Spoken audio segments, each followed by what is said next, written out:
Bienvenidas, bienvenidos a la entrevista con el candidato socialdemócrata a canciller federal Olaf Scholz. Me alegra saludarlo. Bienvenido, señor Scholz. Usted quiere suceder a Angela Merkel como canciller. ¿Qué puede hacer usted que Angela Merkel no pueda? En primer lugar, hemos trabajado juntos durante mucho tiempo y muy bien. En el primer gobierno de Merkel como ministro de Trabajo. Luego, como alcalde de Hamburgo, estuve junto al resto de estados federados en diálogo permanente con el gobierno federal. Y ahora, como ministro de Finanzas y vicecanciller, sin duda ha sido una ayuda para lo que ahora me propongo. Tengo un plan bueno y claro para que en esta década logremos un mayor respeto en nuestra sociedad. Y queremos sentar las bases económicas para que en 20 o 30 años en Alemania siga habiendo buenos trabajos. Sigo sin saber qué puede hacer usted que Angela Merkel no pudiese. Puedo liderar un gobierno, formar una coalición a tres y velar porque el acento se ponga en el desafío del que acabo de hablarles. Señor Scholz, probablemente esté de muy buen humor porque las últimas encuestas muestran que le sería posible formar una coalición entre socialdemócratas, verdes y la izquierda. ¿Es la coalición que usted prefiere personalmente? Para mí hay un claro planteamiento de base que me alegra que otros partidos compartan. No se formará ningún gobierno con apoyo de Alternativa para Alemania. Este partido no debe formar parte de ningún gobierno en Alemania. Y está bien que su intento de cogobernar en el estado de Turingia haya contribuido a definir claramente un consenso en el resto de las formaciones.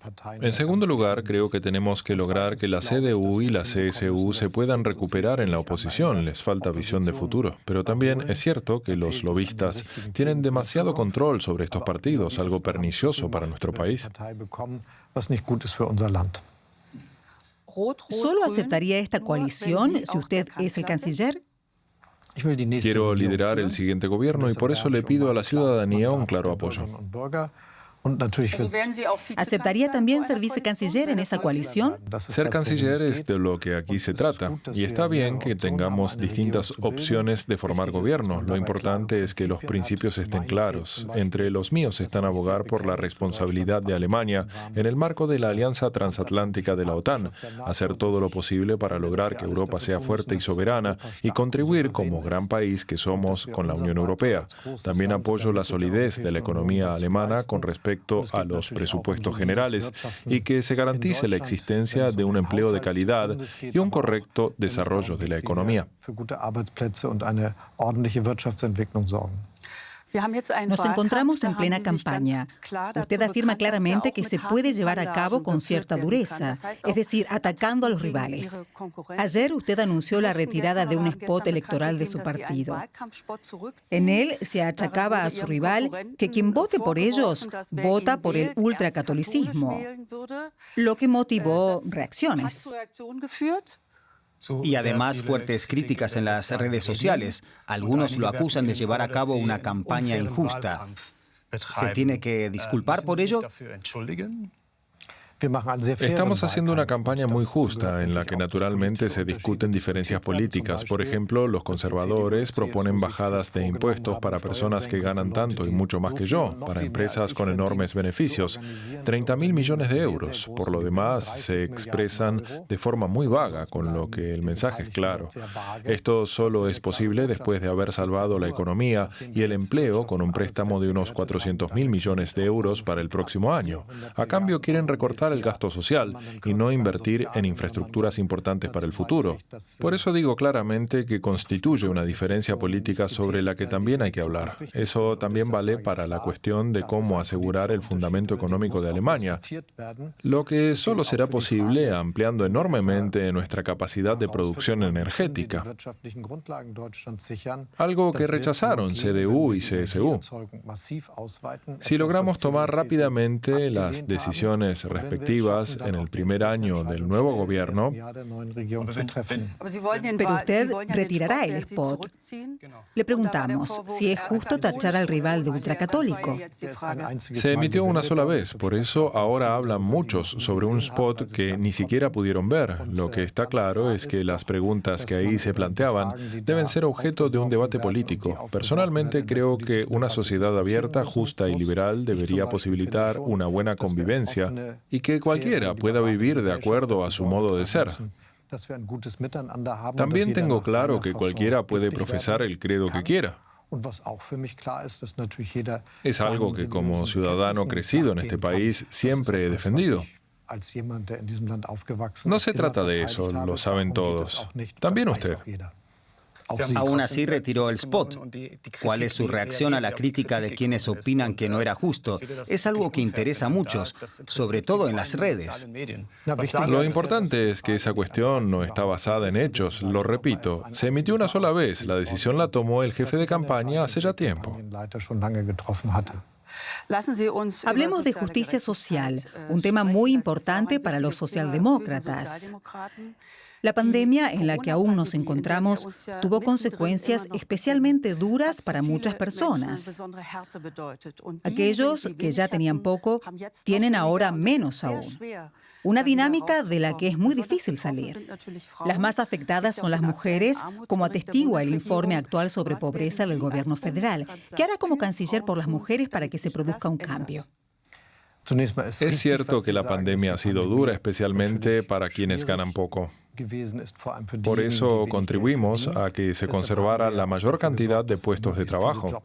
El expediente de regulación de empleo para combatir la crisis que yo mismo implementé como ministro de Trabajo en la última gran crisis de 2008-2009 ha vuelto a ayudar a asegurar más de 2 millones de empleos. Aunque probablemente no alcance. Hemos aumentado las exenciones para progenitores solteros. Hemos dado ayudas a las familias con hijos para que los que menos tienen dispusieran de recursos adicionales. Pero está claro que tenemos que asegurar que en Alemania se logre una equiparación real entre hombres y mujeres, entre otras medidas, con una mejora salarial justo en sectores que emplean a muchas mujeres. Porque esta es una de las causas para la diferencia salarial entre géneros. En los trabajos típicos de mujeres, la remuneración es habitualmente menor. Y por eso estoy muy contento de que hayamos logrado casi in extremis aumentar, por ejemplo, el salario del personal de geriatría y fijar por ley que los geriátricos solo puedan retribuir sus servicios recurriendo al seguro si pagan conforme al convenio. Otra medida que me resulta enormemente importante es lograr la introducción de un salario mínimo en Alemania, para así mejorar los salarios de 10 millones de alemanes y alemanas.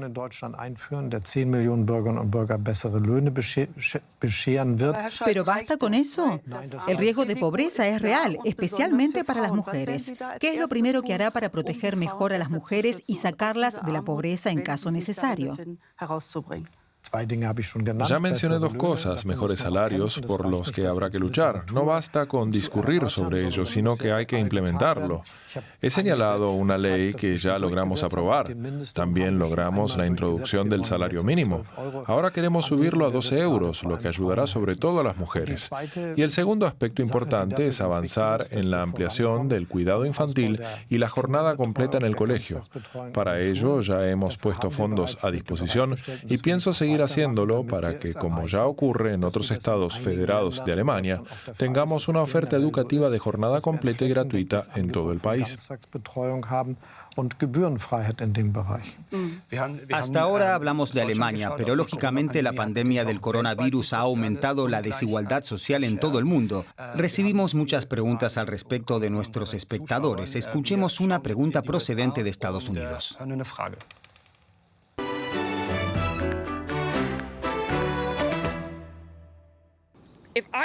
Si pudiera preguntarle algo a la o a el siguiente canciller sería ¿cómo quiere enfrentar el daño económico de la pandemia y cómo quiere ayudar a los países a los que no les va tan bien como a Alemania?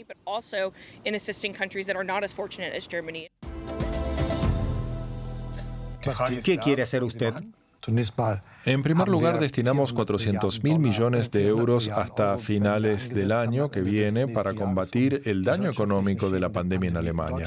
Y vemos que la economía va mejorando.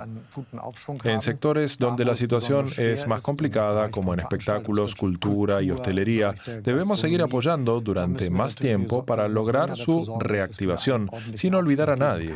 Y luego está, como bien plantea la pregunta, nuestra responsabilidad para con el resto del mundo.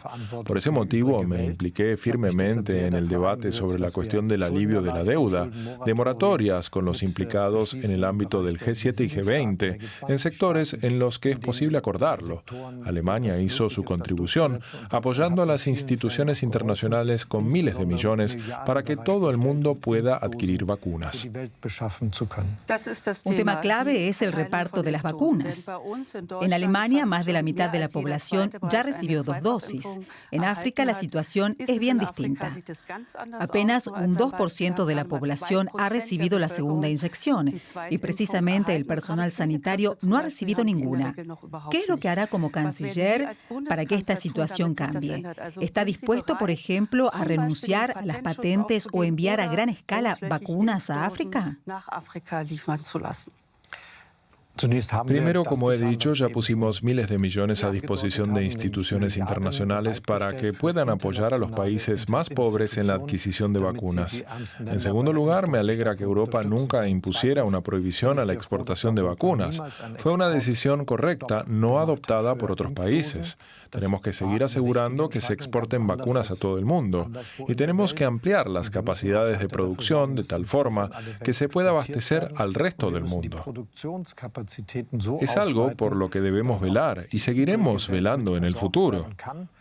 Que haya muchas vacunas con las que abastecer al mundo. Pero parece no bastar. 2% de vacunados con pauta completa es una cifra muy baja. Coincidirá conmigo. ¿Y qué hay de las patentes? La canciller descartó suspenderlas para que pudiesen ser producidas en otros países.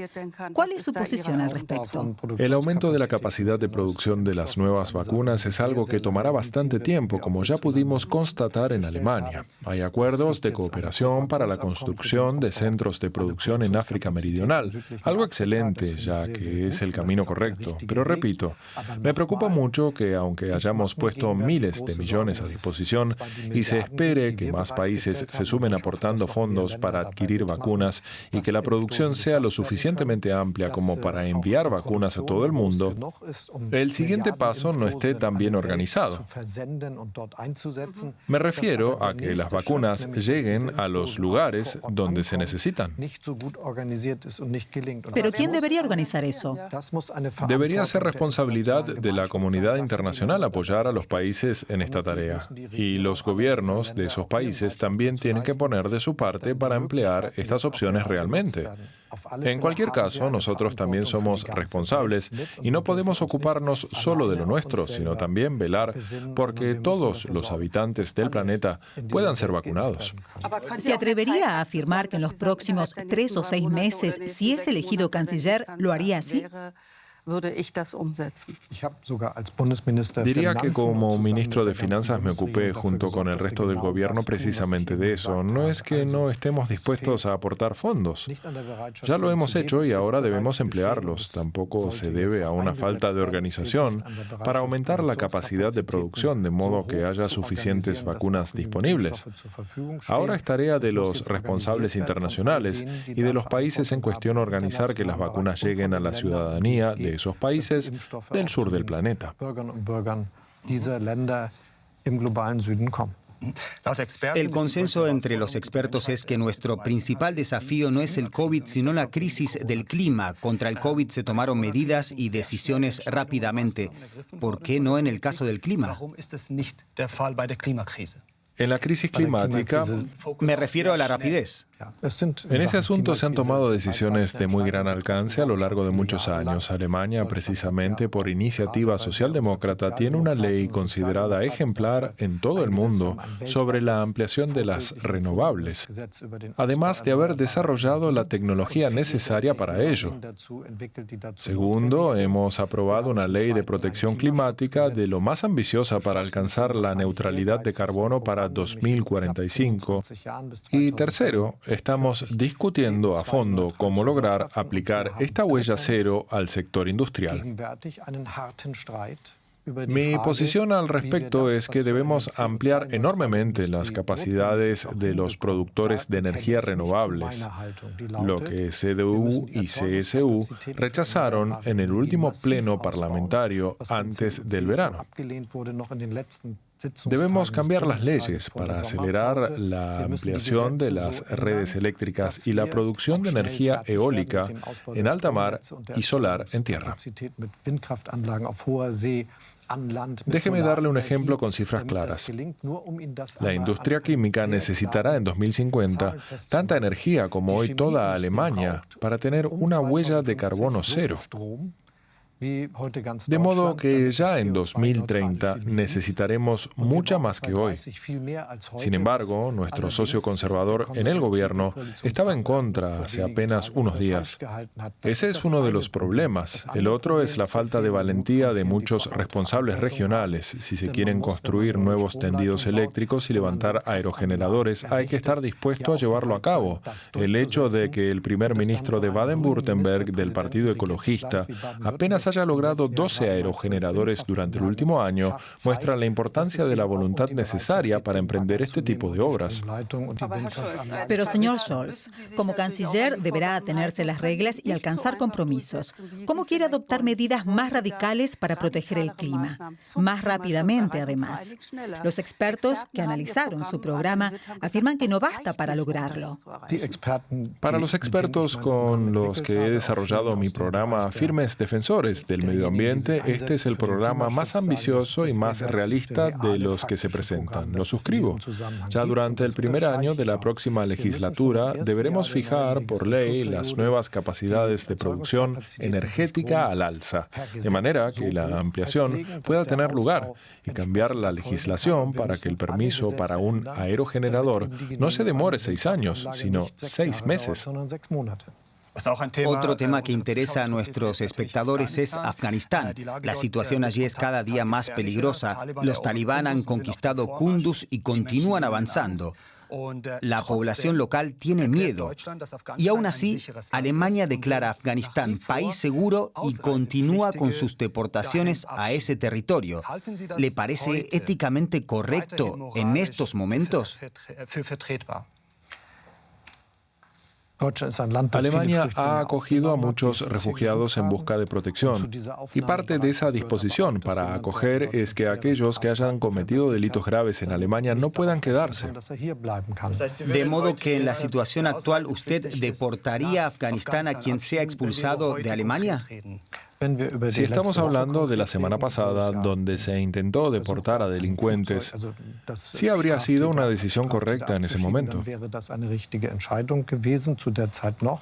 Pero desde el punto de vista de los derechos humanos, ¿estaría dispuesto a enviar a personas expulsadas a un país donde su vida corre peligro? ¿Le parece aceptable? Los embajadores de la Unión Europea se oponían. Aun cuando sus palabras son amables, no deberíamos hablar en paralelo. Repito la frase que ha obviado en su pregunta. Es correcto que alguien que ha cometido un delito grave no pueda quedarse en Alemania. En eso consiste también la protección a los refugiados. Entonces continuaría con las deportaciones. En segundo lugar, se revisa regularmente la situación en los países a donde deportamos para ver si es posible. Se trata de un proceso normalizado, del que se ocupa el Ministerio de Exteriores. Antes de tomar una nueva decisión, se hará la comprobación necesaria. Es un proceso reglamentado. No se puede alterar sin más en función de la opinión que tenga uno al respecto. Es un asunto espinoso.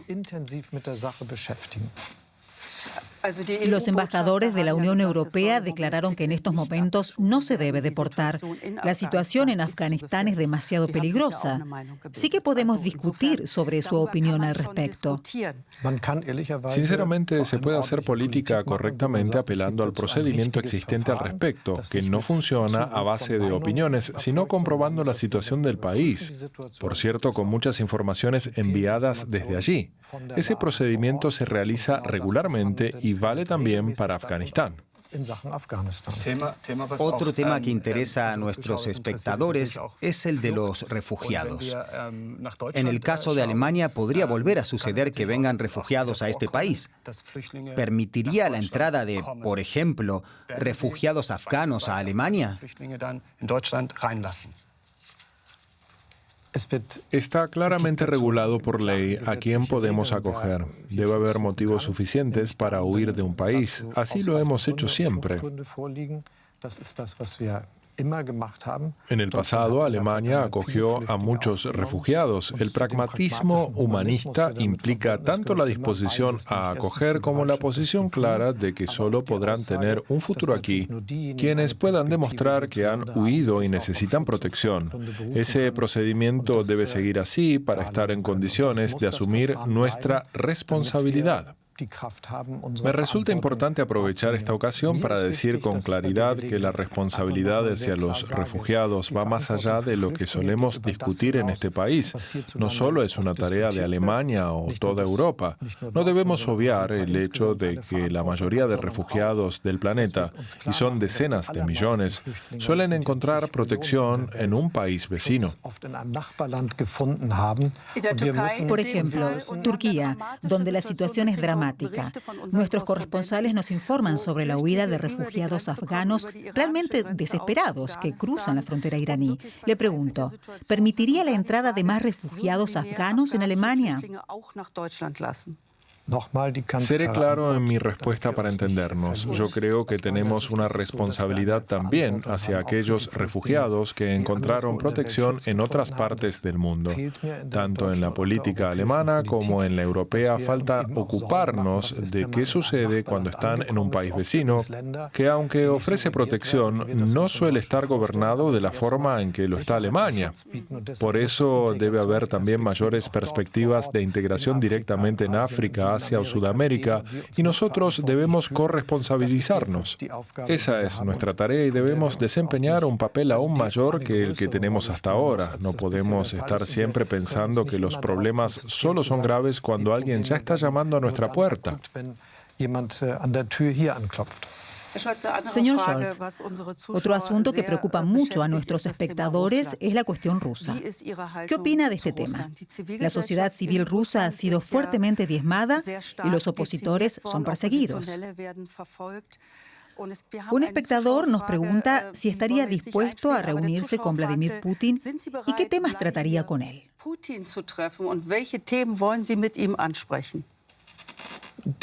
El gobierno alemán siempre se ha reunido con el gobierno ruso y en los últimos años ha habido muchísimas conversaciones. Por eso le diré cómo me imagino el futuro. Existe una buena tradición alemana que se remonta a Willy Brandt y que continúa con Helmut Schmidt. Es la de la seguridad conjunta en Europa. La Conferencia de Helsinki y la OSCE también decidieron en base a criterios comunes, entre los que, por cierto, está el compromiso explícito de las partes de no volver a modificar de forma violenta las fronteras en Europa. Rusia lo infringió gravemente anexionando Crimea. Además, seguimos teniendo el problema de la difícil situación en el este de Ucrania. Por eso es necesario que todas las partes se comprometan a hacer valer el imperio de la ley en lugar de recurrir a la fuerza. ¿Le plantaría cara a Vladimir Putin diciéndole que no puede continuar así?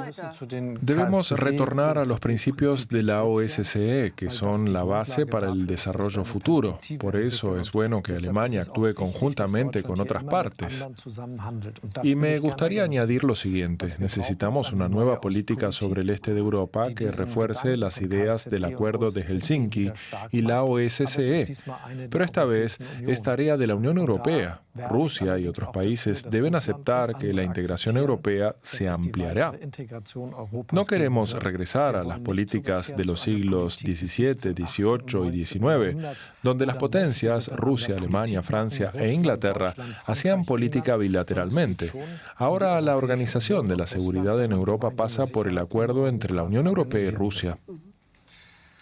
Le pido una respuesta breve.